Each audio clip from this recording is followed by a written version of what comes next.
வான் நின்று உலகம் வழங்கி வருதலால் தான் அமிழ்தம் என்றுணரற் பாற்று. திருக்குறள் 11. மழையை எப்படியெல்லாம் புகழ வேண்டும்?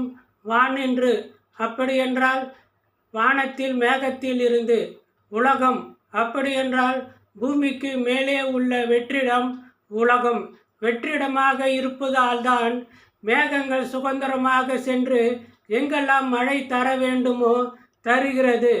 பூமி வெற்றிடத்தில் மிதந்து கொண்டு உள்ளது.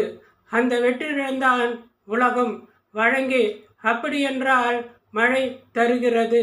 வருதலால், அப்படியென்றால் மழை வந்து கொண்டு இருப்பதால் தான்.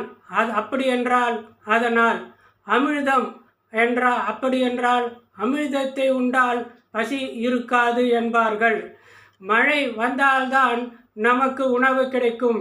அந்த உணவுதான் பசியை தீர்க்கிறது.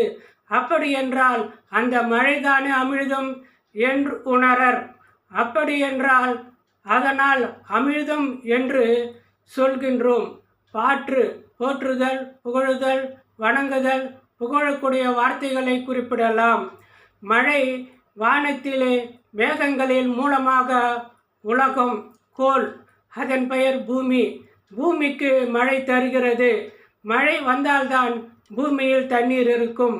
நாம் உண்பதற்கு தானியங்கள் கிடைக்கும். தாகத்திற்கு தண்ணீரும் கிடைக்கும். மனதை கண்களை பார்க்கும்படி இருங்கள். தியானம் இருங்கள். படுக்கும்போது ஓம் என்று மனதில் நினைத்து கொண்டு இருங்கள். தூக்கம் விரைவில் வந்துவிடும்.